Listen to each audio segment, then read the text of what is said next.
Bismillah. Bismillahirrahmanirrahim.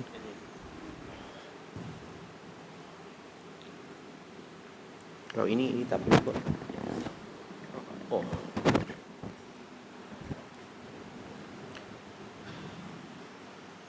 Bismillahirrahmanirrahim. Assalamualaikum warahmatullahi wabarakatuh. Apa khabar semua? Alhamdulillah, bersyukur kepada Allah Subhanahu Wa Taala, dengan izin dan rahmatnya kita dapat bertemu. Dan malam ini sepatutnya saya diberikan tajuk tentang keaslian Al-Quran. Semalam di masjid lain baru cakap, dia macam asyik nyanyi lagu yang sama, tak syok lah. So saya minta pengerusi majlis tadi, boleh tak saya ubah tajuk? Tapi kalau semua nak dengar, saya cakap lah, kalau selalu seorang penyanyi dia asyik nyanyi lagu yang sama, tak ada lagu lain, nanti orang kata ini penyanyi ni macam tahu satu lagu aja. Betulkah? Okey, malam ni mungkin kita bincang sedikit tajuk yang agak contemporary. Okey. So sebelum saya mula, minta izin sedikit untuk memperkenalkan tentang diri saya sikit saja. Boleh ke? Okey, pepatah Melayu kata tak kenal maka tak cinta. Betul? Haha. Okey, sedikit saja. Nama saya Lim Jui Sun, biasa saja. Itu nama sebelum masuk Islam lah, nama bukan Islam sebelum itu. Nama Cina lah. Selepas memeluk agama Islam, nama Islam saya sekarang adalah Lim Jui Sun. Sama ke beza? Kurang tepat, sikit beza. Tajwid dia beza.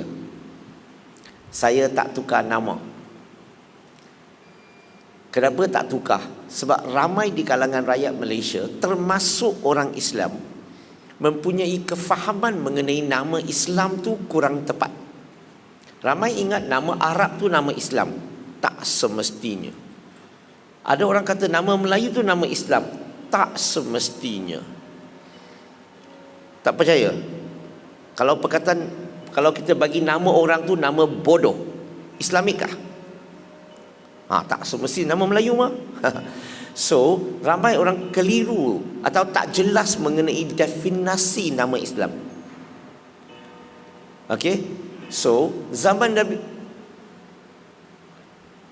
Nabi Muhammad sallallahu alaihi wasallam, sahabat-sahabat daripada bangsa lain, kaum lain yang memeluk agama Islam, Nabi suruh tak mereka tukar nama? Mengikut sunnah Nabi, selagi nama itu tidak mempunyai unsur syirik, nama itu tidak mempunyai makna, maksud yang tidak elok, baginda tak kacau nama orang. Buktinya Salman Al-Farisi. Salman Al-Farisi ni orang Arab ke orang Parsi? Setakat ni boleh faham tak bahasa Melayu saya? Sebab semua tak bergerak, mulut tak buka, kepala tak goyang. Bilal bin Rabah. Bilal orang Arab ke orang Afrika? Dia tukar nama tak? Dia juga tak tukar nama. Kalaulah seseorang tu masuk Islam, adalah wajib tukar nama kepada bahasa Arab atau bahasa Melayu, kenapa Nabi tak suruh sahabat-sahabat yang lain daripada kaum lain, bangsa lain tukar nama? Sebab sunnah Nabi adalah selagi nama tu tidak mempunyai unsur syirik, makna yang tidak elok, baginda tak kacau nama orang. Dia tak macam Malaysia, semua orang masuk Islam nama mau kacau. Kita kacaukan nama dia dulu, semua wajib tukar nama. Betul kah? Tak salah pun. Tujuannya kita suruh dia tukar supaya mudah kita nak mengenali dia Islam ke tak Islam. Betul kah? Tapi budak Cina ni lain sikit. Dia nak ubah tradisi di Malaysia. Dia nak buat rakyat Malaysia di sini, okey, betul faham maksud nama Islam tu. Tapi kalau kita nak teruskan tukar nama, tak ada masalah. Sebab tak salah pun tukar nama. Tak salah pun tukar nama. Okey, tujuan saya tak tukar nama ni nak permudahkan untuk orang yang nak masuk Islam. Ada di kalangan mereka tak bersedia, tak selesa nak tukar nama. Tapi dalam keadaan ini, bagi saya, Selamatkan akidah dia lebih penting daripada paksa dia tukar nama. Kalau paksa dia tukar nama tak jadi masuk Islam, siapa rugi? Kita orang Islam rugi. So itu tujuannya saya tak tukar nama. Boleh? Okey. Itu sedikit pengenalan mengenai diri saya. Cukuplah. Kita terus kepada perbincangan malam ini. Tajuk ni sebab dia contemporary, kali pertama saya cakaplah sini. Mungkin lain kali saya cakap tajuk lain. Saya nak bincang tajuk yang sangat-sangat penting sekarang. Dalam social media terlalu banyak dicerita. Kalau kita tengok dia menceritakan perkara-perkara sedemikian, iaitu fitnah terhadap Nabi Muhammad sallallahu alaihi wasallam. Fitnah terhadap Nabi bukan perkara baru. Dia perkara lama. Dia telah berlaku zaman Nabi Muhammad sallallahu alaihi wasallam. Zaman Nabi sendiri telah berlaku dah. Dan kemudian di barat baru berlaku dekat 200 tahun lebih tahun yang lalu, bila orang barat mula mengkaji Al-Quran, bila mengkaji kitab-kitab Islam, dan mereka bandingkan keadaan mereka di barat, okey, dengan apa yang berlaku di zaman Nabi Muhammad sallallahu alaihi wasallam. Dan mereka mula menulis buku mengenai Islam. Dan mereka menulis tidak kurang daripada 60,000 buah buku mengenai agama Islam. Hanya pada tahun 1800 hingga 1950. Satu jangka masa yang pendek saja, 150 tahun saja, mereka telah menulis tidak kurang daripada 60,000 buah buku mengenai agama Islam. Dan sebahagian besar tulisan itu adalah mereka fitnah Nabi Muhammad sallallahu alaihi wasallam. Hari ini zaman moden kan, zaman smartphone kan, zaman elektronik kan, komputer kan. Mereka bukan saja cakap, mereka bukan saja tulis, malahan mereka belanja berjuta ringgit untuk buat apa? Buat satu video mengenai Nabi Muhammad sallallahu alaihi wasallam. Rasa-rasa video yang dia buat tu perkara yang baik mengenai Nabi ke perkara yang buruk mengenai Nabi? Bukan Islam tau, melabur berjuta-juta. Kalau pergi YouTube, kamu akan dapat lihat banyak video yang mereka buat. Mereka buat satu watak, iaitu Nabi Muhammad SAW, dan bagi tahu dunia melalui video tu. Rasa-rasa baik ke buruk? So, apa yang saya akan buat malam ni, ulas apa yang mereka buat daripada video itu. Apa yang mereka buat, apa yang mereka ceritakan kepada dunia. Pertama, dalam tuduhan mereka itu, yang pertama adalah mereka kata Nabi Muhammad sallallahu alaihi wasallam, nauzubillah, menipu para sahabat. Mereka kata Nabi menipu. Macam mana mereka dapat cerita tu, kata Nabi menipu? Sebab mereka juga baca kitab-kitab Islam, dan dia tahu Nabi Muhammad sallallahu alaihi wasallam pernah satu masa mempunyai 9 isteri. Pada satu masa ada 9 isteri. Kemudian Allah turunkan wahyu surah An-Nisa surah keempat ayat nombor 3. Okey, surah An-Nisa surah keempat ayat nombor 3. Kenal tak ayat ini? Ini satu-satunya ayat dalam Quran yang paling special punya ayat. Tak ada ayat Quran lebih special daripada ayat ini. Tak percaya? Surah An-Nisa ni, surah keempat ayat nombor 3 ni, ayat ini sebut tentang apa? Maksud dia apa? Dia sebutlah, kawinlah wanita yang kamu suka, 2, 3, 4. Kebiasaannya lelaki ni hafal sampai sini saja. Perempuan akan sambung ayat belakang. Mana ada ayat Quran lelaki hafal depan, perempuan hafal belakang punya? Tak ada. Ini satu-satunya ayat saja. Betul? Wanita hafal apa? Sekiranya kamu kuatir kamu tidak dapat berlaku adil terhadap isteri-isteri kamu, maka kahwin hanya satu. Special tak ayat ini? Malam ni kita belajar ayat baru.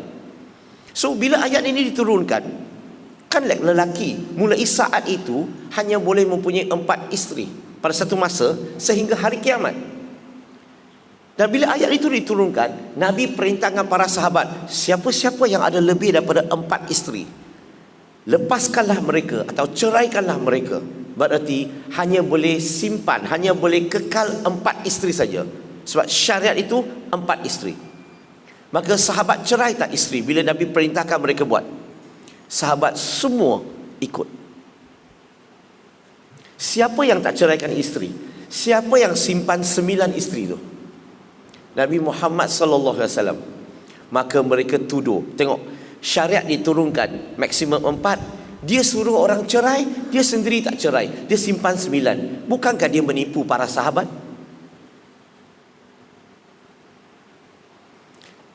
So, bila orang tuduh sedemikian, atau bila orang tanya sedemikian, sikap kita sebagai seorang Islam adalah kita kena sangka baik dulu, bukan sangka buruk dulu. Sangka baik maksudnya apa? Kita sangka baik mereka bertanya ni ikhlas, mereka nak tahu. Ataupun mereka bertanya sebab mereka keliru. Boleh faham? So kita tak bolehlah bila orang tanya kita terlalu cepat emosi. No. Kita punya tugas adalah bagi jawapan, okay, yang meyakinkan kepada mereka. So macam mana nak jawab? Yang pertama, kita kena bagi tahu orang yang tanya soalan itu dulu. Okay, dia tuduh Nabi menipu tadi. Di manakah dia mendapat tafsir tentang ayat itu? Tanya dia tafsir ayat itu datang daripada mana? Sebab dalam Islam kita ada 4 tafsir Quran yang utama. Quran boleh tafsir Quran, Sunnah boleh tafsir Quran, sahabat boleh tafsir Quran, ulama-ulama Islam yang boleh tafsirkan Quran. Dan yang tafsiran dia tu ambil daripada mana? Itu yang pertama. Yang kedua, apa konteks ayat Quran itu? So bila kita baca Quran, kita kena tahu konteksnya. Kita tak boleh ambil teks tanpa rujuk kepada konteks, tak faham apa tujuan ayat itu diturunkan, apa konteksnya, tak boleh. Saya bagi contoh. Kadang-kadang Allah sebut dalam Quran, ya ayuhan nas. Allah rujuk kepada siapa? Manusia. Ada ayat Allah sebut, ya ayyuhallazina amanu. Wahai orang-orang yang beriman, rujuk kepada kita orang Islam. Tapi kadang-kadang Allah sebut, kul ya ahli kitab. Maka Allah rujuk kepada orang Yahudi dan Nasrani. Berarti kita kena faham ayat Quran tu, dia punya konteks tu apa. Dan kalau kita lihat surah An-Nisa tadi, ayat nombor 3, apa konteksnya? Ayat ini adalah syariat yang diturunkan kepada umat Nabi Muhammad sallallahu alaihi wasallam. Berarti selepas ayat itu diturunkan, umat Nabi hanya boleh mempunyai 4 isteri maksimum pada satu masa yang sama sehingga hari kiamat. Itu adalah syariat untuk umat Nabi, bukan untuk Nabi Muhammad SAW, untuk umat dia. Tapi kalau kita lihat ayat lain Quran, okey, Allah bagi syariat, Allah bagi arahan kepada Nabi Muhammad SAW dalam Quran, dalam surah Al-Ahzab surah 33 ayat 50 hingga 52. Kalau kita lihat ayat ini, Allah perintahkan Nabi, Allah larang Nabi daripada menceraikan mana-mana satu isterinya. Allah tak benarkan dia cerai. So Nabi tak cerai bukan dia tak nak cerai, sebab ini adalah arahan khas Allah kepada dia, tak boleh cerai. Kenapa tak boleh cerai? Sebab semua isteri Nabi Muhammad sallallahu alaihi wasallam mereka adalah ummul mukminin, ibu kepada semua orang mukmin. Tak boleh cerai. Kalau cerai, siapa boleh kahwin? Ibu dia sendiri. Yang pertama, Nabi tak cerai bukan dia tak nak cerai. Ini adalah syariat khas kepada dia. Dan ayat seterusnya, Nabi juga dilarang berkahwin lagi. Allah dah tutup kotanya, tak benarkan dia kahwin lagi. Walaupun hati dia betapa suka, wanita tu betapa cantik, tak boleh kahwin lagi. Allah tutup kotanya. Nampak tak? Syariat umat Nabi sama tak dengan Nabi? Dalam sudut ini tak sama. Umat Nabi kita boleh kahwin, boleh cerai, boleh kahwin, boleh cerai, maksimum 4. Nabi tak boleh cerai dan tak boleh kahwin lagi. Itu adalah arahan perintah khas Allah kepada Nabi. Dan kalau kita faham konteksnya, ayat ini untuk umat dia, ayat ini untuk Nabi, berlaku tak Nabi menipu sekarang? Konteks berbeza. Sebab itulah saya selalu mengingati kita orang Islam,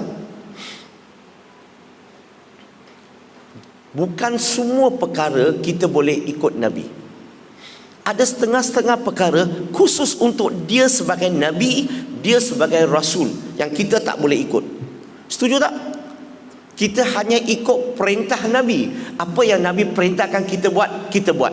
Dan kita tak boleh ikut bulat-bulat 100% apa Nabi buat. Sebab ada setengah-setengah perkara khusus untuk dia saja. Dan kalau orang itu yang tanya soalan tadi, kita jawab supaya dia faham konteksnya. Sekarang bukankah kita dapat selesai salah faham dia? Yang kedua, dalam video itu juga, okey, ini popular lah. Sebab Nabi ada 9 isteri kan. Maka mereka cerita dalam video tu bahawa kenapa dia perlu sampai ada 9 isteri? Seorang lelaki, seorang wanita sudah cukup. Kenapa mau sampai 9? Kalau dia tak gila seks, na'udzubillah, dia apa? Oh, soalan tu cantik. Saya pernah didatangi oleh missionary, dan bila jumpa saya, dia datang jumpa saya nak berdialog, dia terus tuduh, dia kata Nabi Muhammad SAW, na'udzubillah, dia kata gila seks. Saya terpaksa ringkaskan.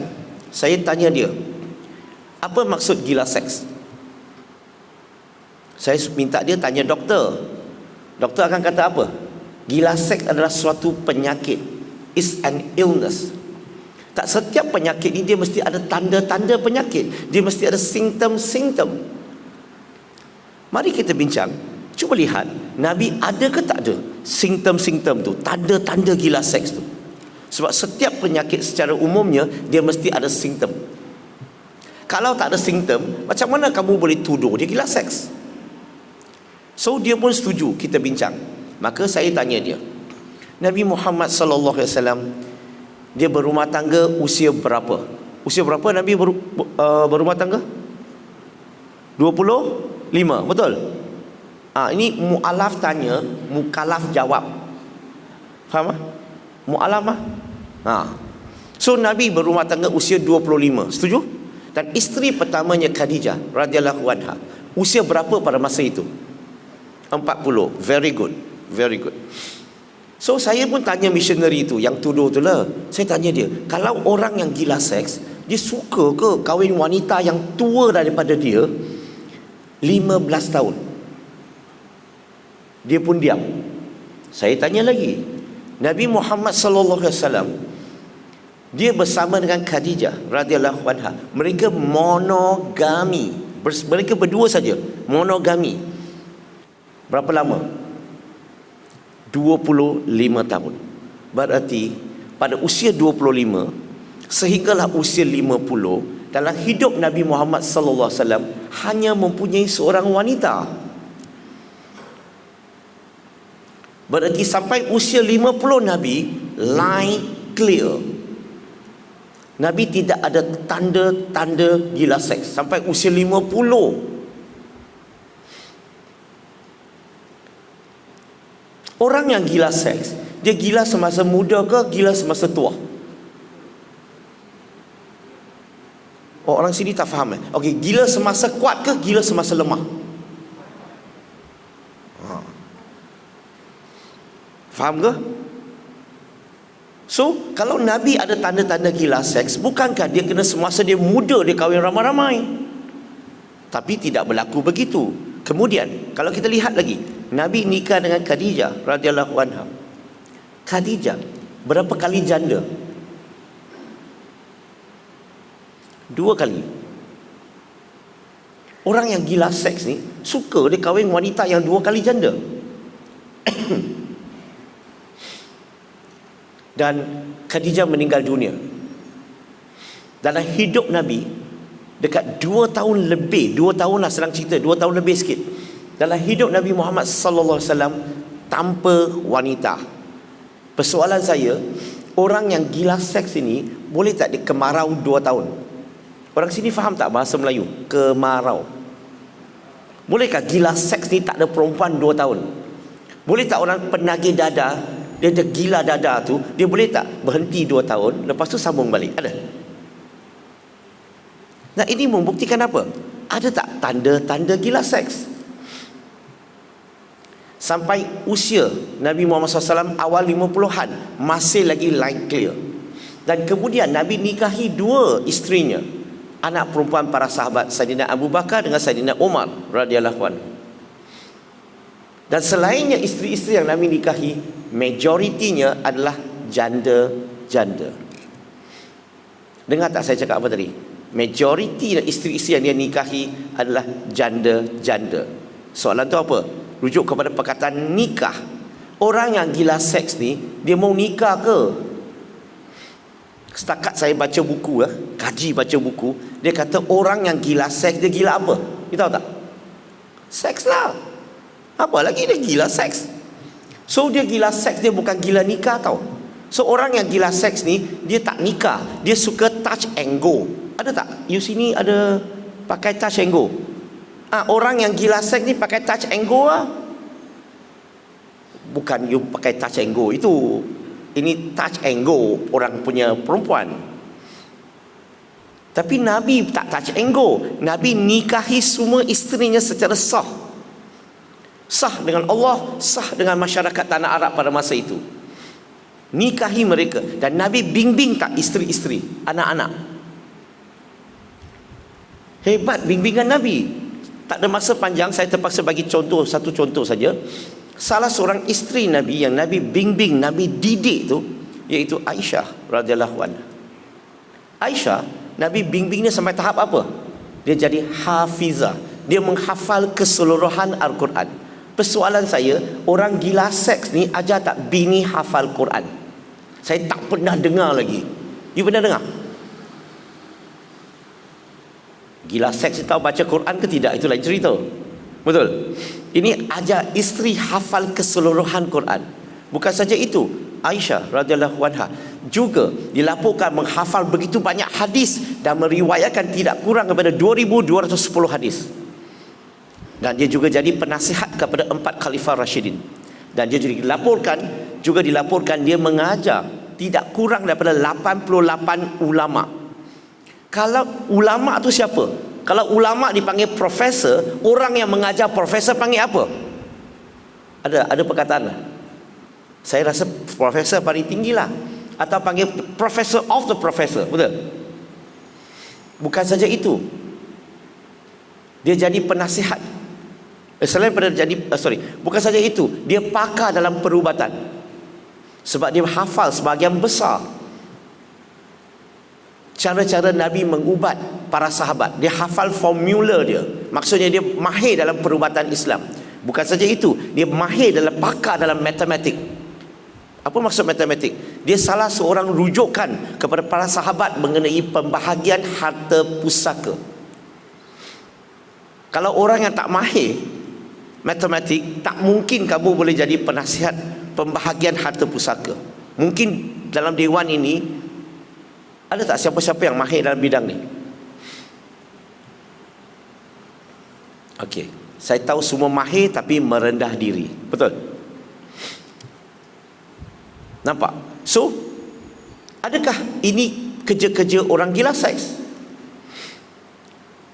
Jangan lupa tahu, kahwin secara sah, bertanggungjawab, mendidik isteri, mendidik anak. Sekarang ni kita nak tuduh gila seks, tuduh apa tu? Faham ke ni? Ada tak tanda-tanda? Yang penting kita nak bincang simptom. Ada tak simptom? Tak ada. Itu sekadar tuduhan.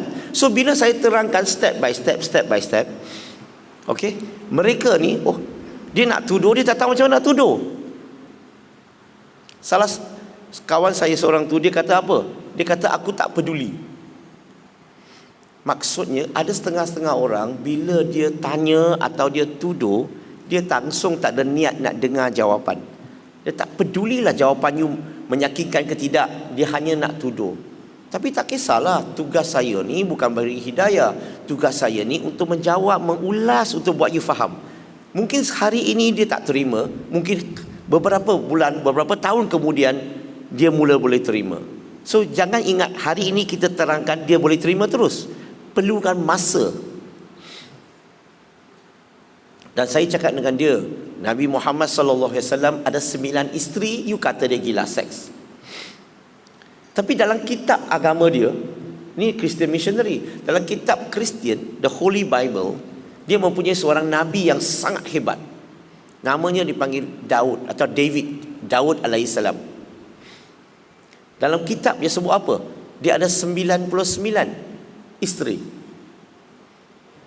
Kalau Nabi Muhammad SAW ada 9, you panggil dia gila seks. Daud alaihissalam, you panggil apa? Dia tak tahu. Kena panggil dia 11 kali gila seks sebelum sebut nama dia. Gila seks, gila seks, gila seks, gila seks, gila seks, gila seks, gila seks, gila seks, gila seks, gila seks, gila seks. Oh, penat tu. Baru sebut nama. 11 kali. Pelik tak? Nabi ada 9, dia tuduh gila seks.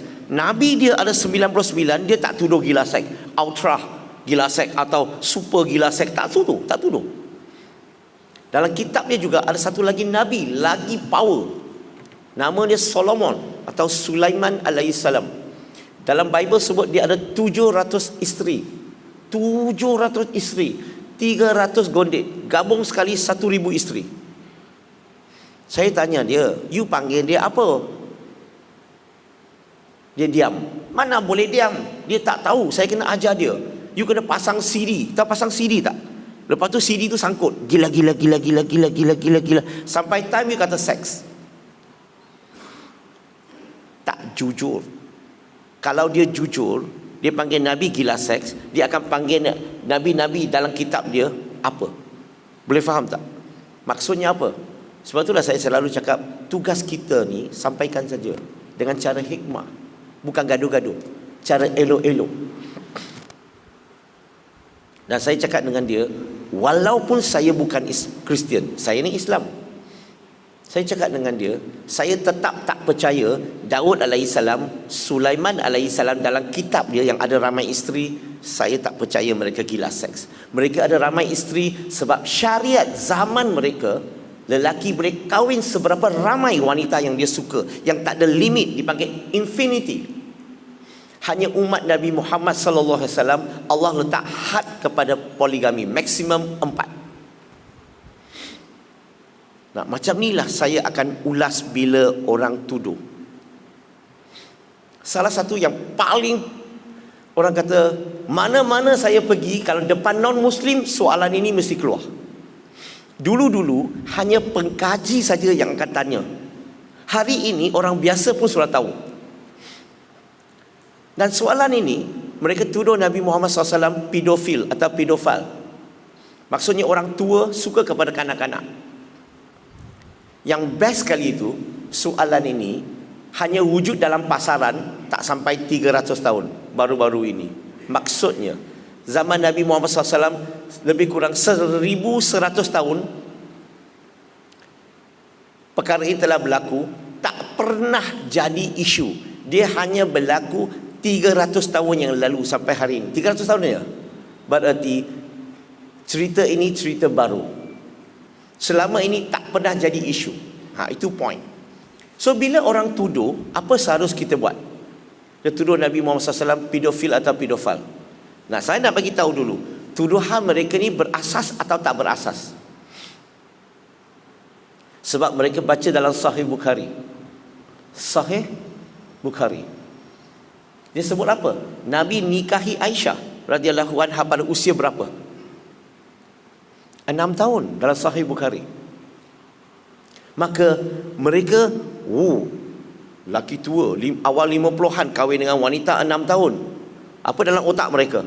So mereka mula tuduh pedofil atau pedofil. Boleh faham?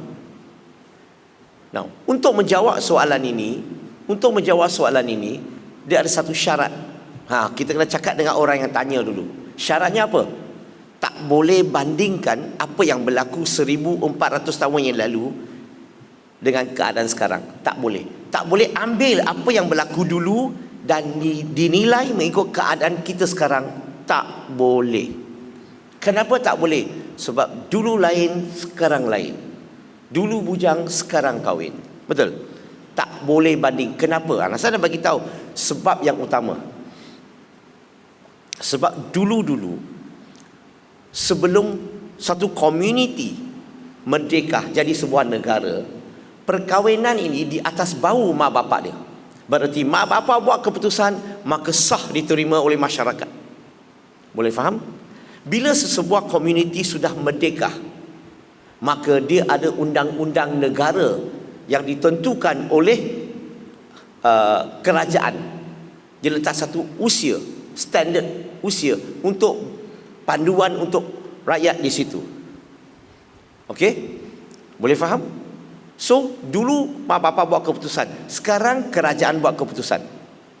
So, boleh tak kita ambil keadaan dulu dibanding dengan keadaan sekarang? Tak boleh. Okey, mari kita lihat zaman Nabi Muhammad sallallahu alaihi wasallam. Bila Nabi nikah dengan Aisyah radhiyallahu anha, dapat tak restu daripada bapa dia? Bukan bapa Nabi ya, bapa Aisyah radhiyallahu anha.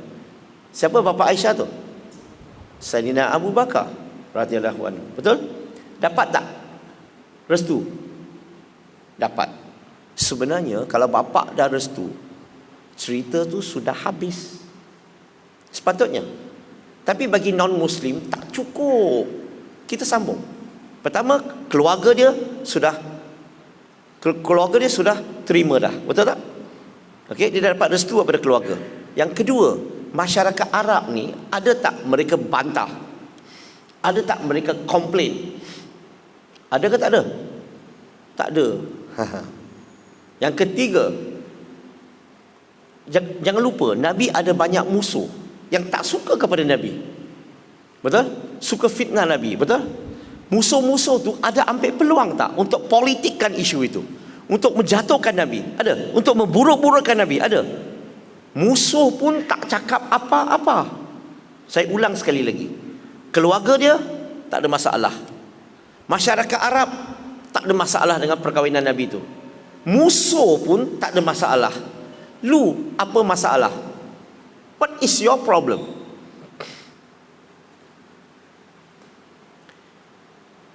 Non-Muslim mereka salah faham kat mana? Salah fahamnya adalah mereka buat andaian, iaitu Nabi nikah dengan Aisyah radhiyallahu anha pada usia 6 tahun, maka mereka terus bersetubuh. Itu silap. Masa tu Aisyah radhiyallahu anha masih kecil lagi, masih usia muda lagi. Maka dia tetap, walaupun dah nikah, tapi dia duduk dengan bapa dia. Dia tak bersama dengan Nabi. Sehinggalah dia usia 9 tahun lebih, dekat 10 tahun. Dia akhir balik.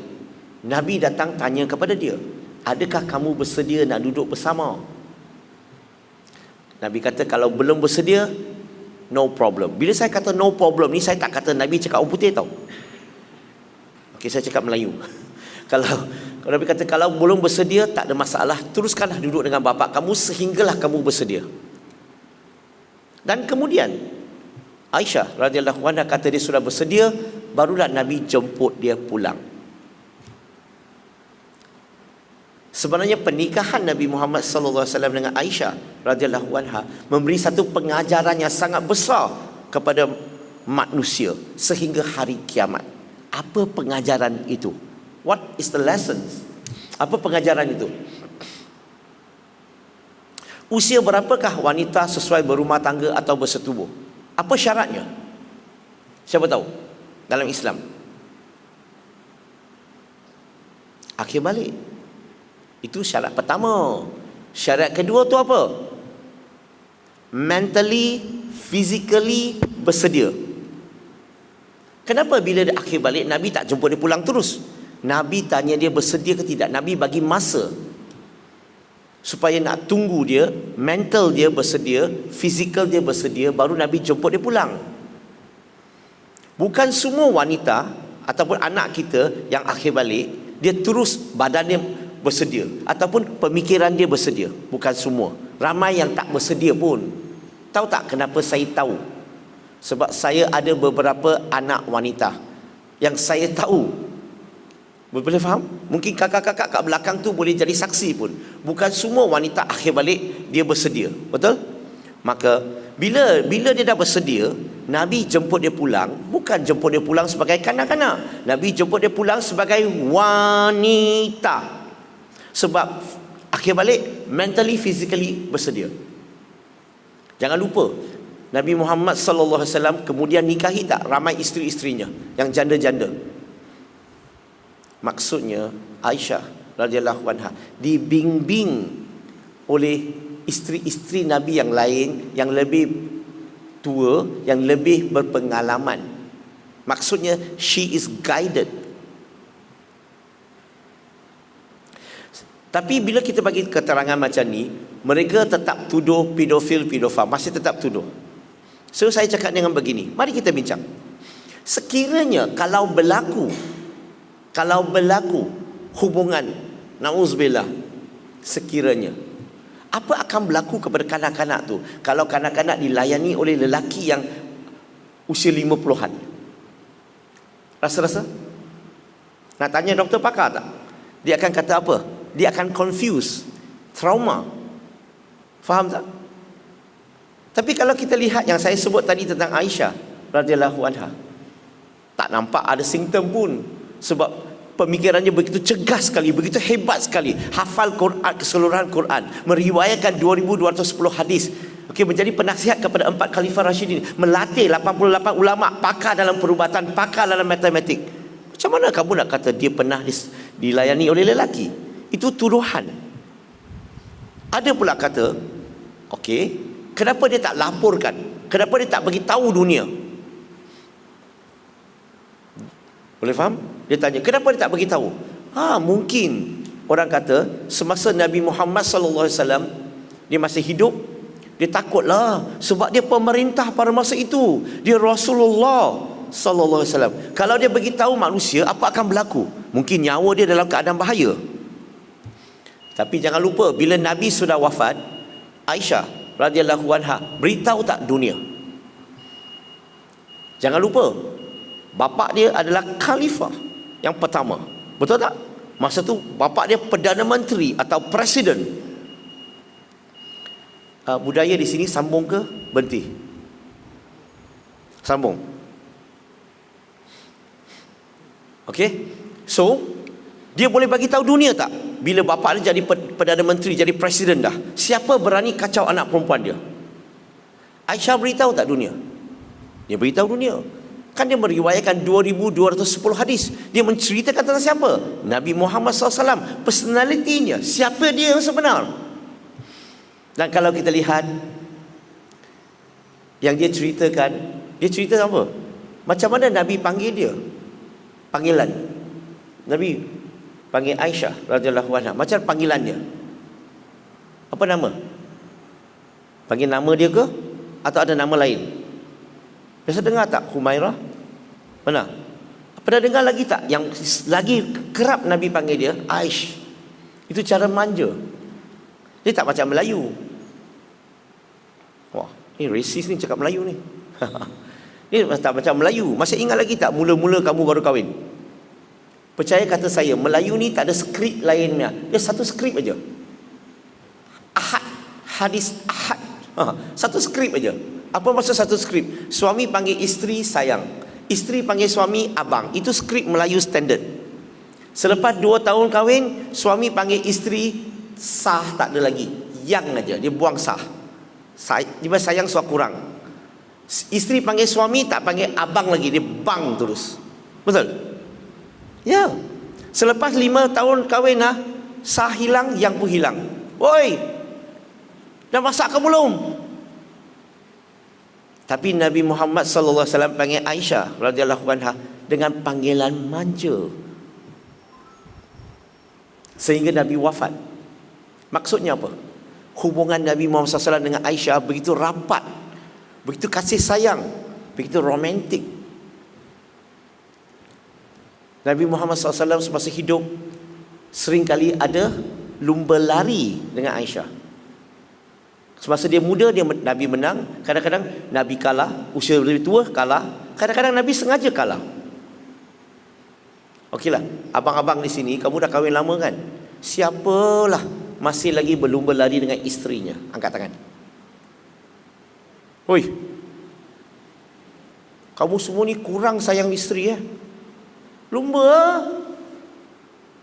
Bukan saja itu, Nabi Muhammad SAW pernah diziarahi oleh tetamu kat rumah dia. dan isteri-isteri lain yang sediakan makanan. Apa berlaku selepas itu?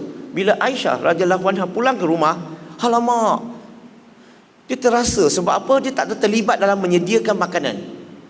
Maka dia jealous. Orang Melayu tahu tak jealous tu apa? Tahu? Tak tahu? You tahu tak macam mana jealous tu? Saya ajak kamu satu cara. Bayangkan bini kamu dah sediakan makanan kat rumah untuk makan malam, dinner. Ikan siakap masak 3 rasa, kailan masak ikan masin, telur dadah, lagi tom yam campur. Itu skrip Melayu biasalah, standard, betul. Kamu nak tahu jealous tu apa? Kamu bawa seorang perempuan pulang bersama dengan kamu. You recommend kan, you kenalkan untuk isteri kamu. You rasa-rasa makanan tadi tu jadi apa? Halo?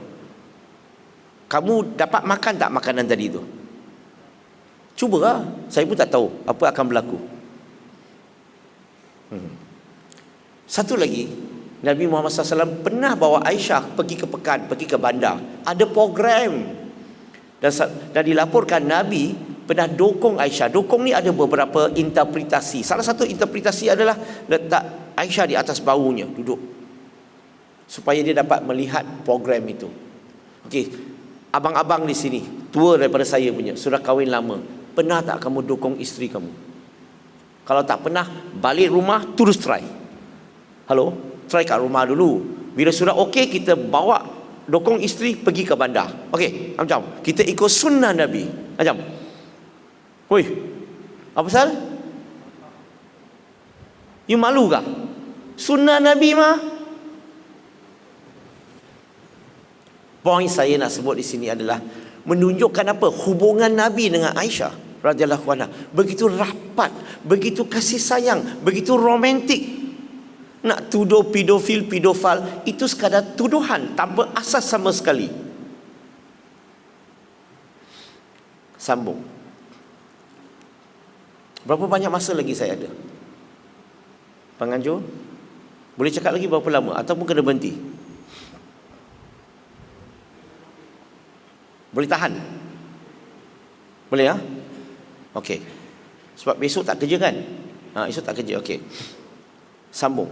Salah satu lagi tuduhan, okey, yang agak serius, sebab boleh menyebabkan orang Islam keliru, boleh menyebabkan orang Islam murtad. Dan pernah berlaku satu kes, seorang missionary Kristian, dia pergi sampaikan, dia pergi berdakwah kepada orang Islam, seorang lelaki Melayu. Dia tanya budak lelaki Melayu tu, dia tanya, Nabi tahu tak jalan yang lurus? Budak Melayu kata, tahulah.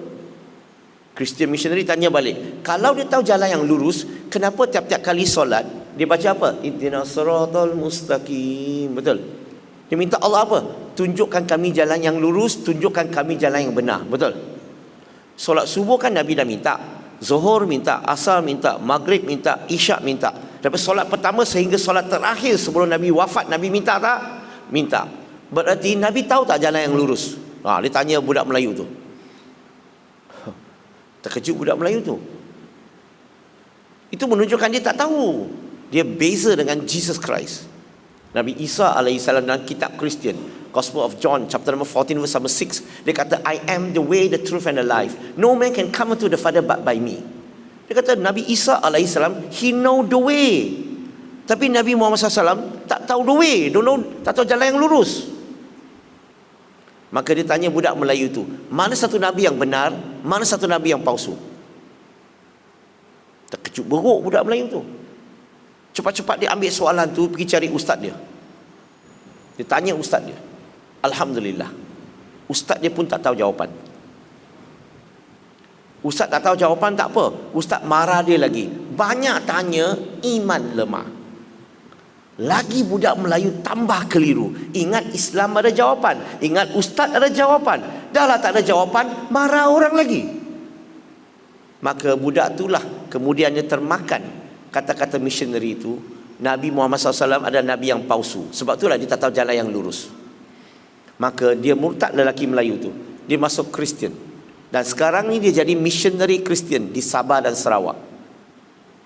Kerja dia untuk menarik anak-anak Islam kita kepada agama Kristian. Gunakan hujah yang sama. Bayangkan kalaulah soalan ini sampai kepada anak-anak kita, dan kalau kita tak tahu jawapan, apa akan jadi? Kita marah anak kita, banyak tanya, iman lemah. Tambah satu lagi orang murtad. Padahal soalan ini jawapannya begitu mudah sekali. Okey, terus kepada jawapan. Kita kena faham dulu soalan ini, punca kekeliruan ini berlaku mula daripada mana? Datang daripada mana? Apa puncanya sebenar? Puncanya datang daripada terjemahan Al-Quran yang kurang tepat. Bukan salah, terjemahan Al-Quran yang kurang tepat. Saya bagi contoh. Ramai di kalangan kita baca Quran terjemahan. Bukan semua terjemahan ni tak sama dengan ayat Quran yang sebenar. Dia hanya bantu kita memahami sedikit maksud ayat Quran. Betul ke tidak? Contoh, kalau saya tanya perkataan Iqra. Iqra dalam bahasa Melayu panggil apa? Bacalah. Very good. Bila kita terjemahkan perkataan Iqra jadi bacalah, maka sudah berlaku kekeliruan dah. Orang bukan Islam sudah keliru dah.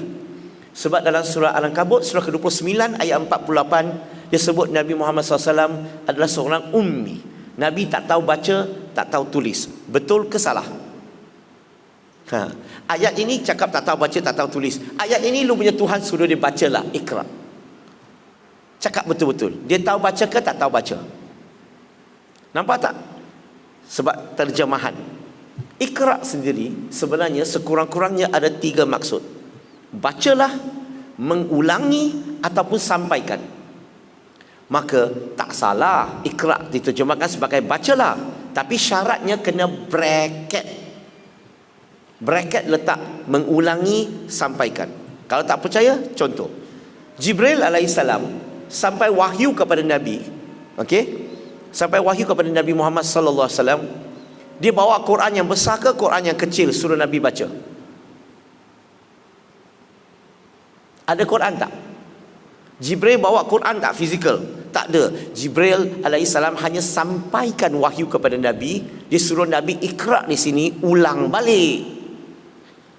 Sebab itulah kalau kita tak panggil apa bracket, kurungan kurungan pertama Iqra terjemah sebagai bacalah, kita kena kurungan lagi mengulangi, sampaikan. Maka bila dia nampak seolah-olah berlaku percanggahan, nanti dulu dia juga boleh bawa maksud mengulangi dan sampaikan, maka tidaklah berlaku percanggahan. Ihdinas siratal mustaqim, masalah yang sama, terjemahan yang bagi masalah. Kita tadi terjemah sebagai apa? Tunjukkanlah kami jalan yang lurus, tunjukkanlah kami jalan yang benar. Padahal kalau kita baca ayat Quran, contohnya dalam surah Al-Hajj, surah ke-22 ayat 67, surah Yasin surah ke-36 ayat 3 dan 4, yang bermaksud sesungguhnya kamu Muhammad, Allah cakap dengan Nabi Muhammad SAW, adalah salah seorang nabi atau rasul yang sudah berada dalam jalan yang lurus, sudah berada dalam jalan yang benar. Berarti apa? Bukan saja Nabi tahu jalan yang lurus, Nabi sudah berada dalam jalan yang lurus. Tapi persoalannya, kalau dia dalam jalan yang lurus, kenapa dia minta Allah tunjukkan kami jalan yang lurus, tunjukkan kami jalan yang benar? Sebab itulah bila kita baca Quran, kita kena cek tafsir Quran, apa Nabi cuba cakap, apa yang Nabi maksud Nabi. So bila kita baca tafsir Quran, contohnya tafsir Ibn Kathir, okey, ini ulama Syafi'i. Dia kata apa? Dalam tafsir itu dia kata, bila Nabi baca ihdinas siratal mustaqim, dia kata Nabi bukan minta Allah tunjukkan jalan yang lurus. Nabi minta Allah bimbing kami dalam jalan yang lurus. Orang putih kata, he didn't ask Allah to show him the right way, the straight path, to show him. No, he's asking Allah to continue guide us in the right way, at the right path. Bayangkan kalau ustaz tu boleh jawab, budak Melayu tu murtad tak? Bukan saja tak murtad, budak Melayu tu boleh gunakan hujah itu berdakwah kepada missionary yang cuba nak dakwah kat dia.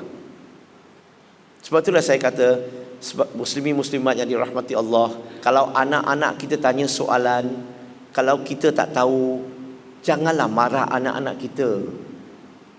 Seringkali soalan yang mereka tanya, itulah mereka yang tak faham. Kita kena cari jawapan untuk mereka. Setuju tak? Boleh lagi ke? Satu lagi. Last. Ini popular dalam FB, Facebook. Seorang pasangan lah, Mas Saleh, okey. Orang tua ni, mereka cuba nak berdakwah kepada orang Islam. Dia pergi ke masjid, tapi dia tak masuk. Dia diri kat luar pagar. Dia bawa loudspeaker. Dan mereka interview satu sama lain. Untuk apa? Untuk nak ajar, untuk nak bagi tahu orang Islam di dalam masjid itu. Apa dia buat? Lelaki tanya soalan, wanita tu jawab. So lelaki pun tanya. Dia tanya kepada wanita tu.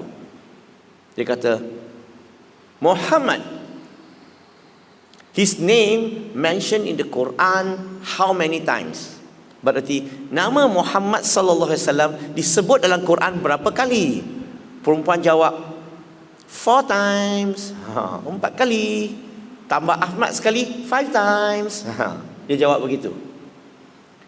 Kemudian dia tanya, Jesus, his name mentioned in the Quran how many times? Perempuan pun jawab 25 times. Apa tujuan dia buat begitu? Dia nak bagi tahu orang Islam, baca Quran kamu. Nama Muhammad SAW 4 kali sebut, Ahmad sekali 5 kali. Tapi nama Jesus dalam Quran sebut 25 kali. Siapa lebih hebat? You rasa-rasa? Soalan sedemikian masih lagi digunakan oleh setengah-setengah missionary. Bagi mereka, ini hujah yang kuat. Nabi Isa lebih hebat daripada Nabi Muhammad sallallahu alaihi wasallam. Itu tujuannya. Sebenarnya dia silap. Keseluruhan Al-Quran, Allah bercakap dengan siapa? Allah turunkan Quran kepada siapa? Kepada Nabi Muhammad sallallahu alaihi wasallam. Maka bila Allah bercakap dengan Nabi, Allah tak sebut nama dia. Tapi bila nama dia disebut, dia rujuk kepada Nabi Muhammad sallallahu alaihi wasallam sebagai orang yang ketiga. Kalau kita baca Quran lagi, perkataan kul disebut dalam Quran berapa kali? Siapa tahu? Apa maksud kul? Kul disebut dalam Quran 332 kali. 332. Apa maksudnya? Katakanlah, wahai Muhammad. Kita biasa terjemahan, betul? Tapi Nabi sudah wafat. Sekarang kita baca perkataan kul. Kul tu cakap dengan siapa? Masih lagi kepada katakanlah wahai Muhammad ke? Atau dia cakap dengan kita sekarang bila kita baca ayat Quran? Dia bercakap dengan kita. Contohnya Allah kata kul ya ahlul kitab. Maksudnya apa? Allah suruh kita katakanlah kepada ahli-ahli kitab. Betul tak? Pergi cakaplah, pergi sampaikanlah. Itu maksudnya arahan. Okey, tapi kita rujuk kepada tadi, katakanlah wahai Muhammad. Berapa kali? 332 kali. So siapa lebih hebat sebenarnya? Tapi dia akan kata tak kira. Katakanlah wahai Muhammad, kita bubuh sendiri. Asalnya Quran tak ada, dia kata. Kurang asam. Kalau nak banding, janganlah banding mereka berdua saja, banding semua lah. Saya setuju nama Muhammad 4 kali, Ahmad sekali 5 kali, Jesus 25 kali. Saya setuju. Tapi dia silap. Nabi Nur alaihissalam nama disebut dalam Quran sebanyak 47 kali. Siapa lebih hebat sekarang? Nabi Ibrahim alaihissalam nama disebut 74 kali. Siapa lebih hebat? Jesus ke Ibrahim alaihissalam? Nabi Musa alaihissalam nama disebut 177 kali. Siapa lebih hebat? Syaitan? Oh, syaitan. Tahu tak nama syaitan sebut dalam Quran berapa kali? Siapa tahu? 88 kali. Tanya dia Kristian, adakah Jesus lebih hebat daripada syaitan atau syaitan lebih hebat daripada Jesus? Mai. Jawab. Kalau nak banding, bukan cara macam ni. Itu silap punya cara bandingan. Kalau nak banding juga, janganlah banding manusia dengan Tuhan. Kristian percaya Jesus tu Tuhan, Nabi Muhammad SAW sebagai manusia. Jangan banding manusia dengan Tuhan. Kalau gentleman, Tuhan dengan Tuhan. Jesus 25 kali. Siapa tahu nama Allah sebut dalam Quran berapa kali? Ada dua kiraan lah. Satu kiraan sebut dalam Quran, nama Allah sebut 2584 kali. Nanti dulu belum habis. Satu lagi kiraan adalah 2698 kali. Bandinglah macam tu Allah dengan Jesus. Siapa lebih hebat? Faham ke? Janganlah banding manusia dengan Tuhan. Banding Tuhan dengan Tuhan. Atau manusia dengan manusia. No problem. Nampak? Kalau kita jawab begini, bukankah kita patahkan hujah mereka? Sebab itulah saya galakkan muslimin muslimat, kalau ada peluang masjid ini anjurkan khusus latihan supaya kita, sama ada you buat tak buat lain cerita, sekurang-kurang kamu tahu. Anak tanya kamu boleh jawab, cucu tanya kamu boleh jawab, orang bukan Islam tanya kita boleh jawab. Kalau tak tahu jawab, sekurang-kurangnya kita tahu ada jawapan. Mungkin saya tak hafal. Penting ke tak penting kita belajar ilmu-ilmu sedemikian? Sangat penting. Okey, saya tak mahu panjangkan cerita, masa pun tak banyak. Ada beberapa pengumuman. Okey, sebelum saya akhiri ceramah, saya ternampak poster kat situ. Betulkah poster tu tulis salah sila Nabi? Betul ke? Sahabat kat sana. Saya harap mata saya betul lah. Itu salah sila Nabi kah? Poster tu daripada Nabi Adam hingga Nabi Muhammad SAW. Betul ke? Itu poster tu Israeliat punya, poster yang salah punya, poster Kristian punya, dalam Bible punya. Saya tak salahkan you all sebab you bukan pengkaji, you tak tahu salah kat mana. Itu mengikut Bible punya. Saya bagi keterangan sikit lah, ambil satu minit boleh? Ibrahim alaihissalam, anaknya Ishak alaihissalam, anak Ishak alaihissalam Yakub alaihissalam. Yakub alaihissalam ada 12 anak lelaki. Dan 12 anak lelaki ni ada dua anaknya keturunannya sangat hebat punya. Yang pertama Judah. Anak dia seorang bapa dan anak, iaitu Daud alaihissalam dengan Sulaiman alaihissalam. Dan di situlah dia dapat keturunannya, dapat Nabi Isa alaihissalam. Itu di situ. Satu lagi keturunan anak Yakub alaihissalam namanya Levi's. Pernah pakai jeans tak? Levi's 501. Datang masjid tak pakai ya? 2 hari raya sebelum raya, 2 hari sebelum puasa, semua orang pakai jeans tu, jeans tu 501 tu semua hilang. 2 hari sebelum raya, jeans semua akan keluar. Joget sudah start. Betul? Tak percaya tengok TV. Betul ke tak betul saya cakap? So daripada Levi's tu, dia ada keturunan, dia ada 2 nabi yang sangat hebat, adik-beradik, Harun alaihissalam dan Musa alaihissalam. Dan keturunannya dapat Nabi Isa alaihissalam. Mana satukah yang betul? Yang pertama tadi disebut dalam Bible, Matthew chapter number 1 verse number 1, Jesus the son of Abraham, the son of David. Isa alaihissalam di sini keturunan Nabi Isa daripada keturunan Ibrahim alaihissalam, daripada Daud alaihissalam. Tapi Quran cakap lain. Ini Kristian punya. Betul ke salah? Senang saja. Nabi Isa alaihissalam kan dilahir secara mukjizat, tak ada bapa. So macam mana dia ada keturunan, dia ada bapa, atuk? Kristian bagi dia. Sebab itulah dalam Islam Isa alaihissalam tak ada bapa. Sebab itulah dia digelar sebagai Isa ibnu Maryam. Kalau dia tak ada bapa, dia ikut keturunan ibunya. Surah Maryam surah ke-19 ayat 28. Ya ukta Harun, wahai wanita Harun, keturunan Harun alaihissalam. Berarti yang tepat ini adalah keturunan Levi's, keturunan Harun alaihissalam. Okey, ini tak apa, simpan untuk sejarah.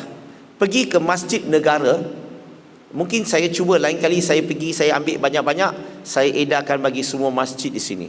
Okey. So salah sila Nabi itu yang di Masjid Negara, saya dengan seorang sahabat saya, Ustaz Muhammad Amin, kami berdua yang mengulas, yang membetulkan salah sila itu, yang kita gunakan begitu lama.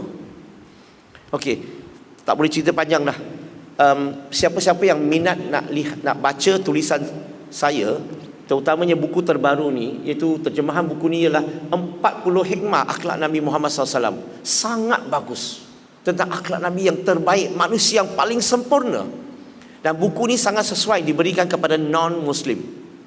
Dan hubungan dengan non-Muslim, kalau nak dakwah kena tengok buku ni. Dan tuduhan terhadap Nabi Muhammad SAW tadi saya hanya jawab sedikit saja. Tapi kalau baca buku ni banyak lagi tuduhan-tuduhan teknik untuk menjawab. Dan boleh tengok selepas ini di belakang lah. Dan sebelum saya berhenti, saya daripada Interaktif Dakwah and Tarbiyah Association, satu NGO yang melatih pendakwa, yang bimbing mualaf sehinggalah mereka jadi penceramah, jadi pendakwa dan sebagainya. Dan kami ada 3 center sekarang di Kuala Lumpur, di Penang dan di Kuantan. Kami dalam proses nak buka 3 center lagi di Kota Kinabalu 1, di Jakarta dan juga di Philippines. Okay, so kami memang nak pergi melatih sebab mereka memang memerlukan training. Saya nak jemputlah muslimin muslimat di sini bagi mereka yang ingin terlibat, ingin saja. Tak ingin jangan buang masa. Bagi mereka yang ingin terlibat dalam projek kami ada satu projek dipanggil sumbang.dakwah.my. Sumbang.dakwah.my. Nanti boleh Google ataupun tanya pegawai saya di belakang nanti. Sumbang.dakwah.my. Projek ini kita galakkan setiap orang, melabur supaya kami melaburkan sumbangan kamu untuk dakwah kamu, untuk saham akhirat yang berterusan. Dan program itu kamu hanya boleh tekan sumbang.dakwah.my saja, dan kamu boleh pilih nak sumbang tiap-tiap bulan RM30 ke, RM50 ke, RM100 ke, pilihlah. Tapi ingat, ini bukan sekadar sumbangan, kita melaburkan sumbangan kamu supaya kita semua dapat pahala. Saya bagi tahu dulu, hanya 2 minggu yang lalu, lebih kurang 17 orang telah memeluk agama Islam. Kalau mereka yang menyumbang, bukankah kamu dapat 17 orang masuk Islam? Dan kita minggu depan, kita ada lagi 6 orang tunggu untuk mengucap syahadah. Sebab itulah saya ajak semua, jomlah, datanglah ambil pahala-pahala semua ni. Okay, so itu sajalah perkongsian malam ini. Untuk pengetahuan muslimin muslimat, saya dengan sahabat 2 lagi, kami bertiga musafir. Kami datang daripada Kuala Lumpur. Kami sudah selepas maghrib kami sudah buat isyak jamak kasar. Orang sini boleh faham? Jamak kasar boleh faham? Nanti you solat isyak, kami tunggu kat luar. Bukan tak solat tau. Boleh faham tak? Kalau tak faham, kami solat sekali lagi. Nak elak daripada fitnah. Betul-betul nak elak daripada fitnah. Nanti kalau salah faham, nanti dia kata, ini penceramah cakap banyak, solat tak ada. Bukan tak solat, kita sudah buat jamak kasar. Boleh faham? Okey, segala yang baik datang pada Allah, yang lemah datang pada diri saya sendiri. Panjang umur, kita jumpa lain waktu. Terima kasih. Assalamualaikum.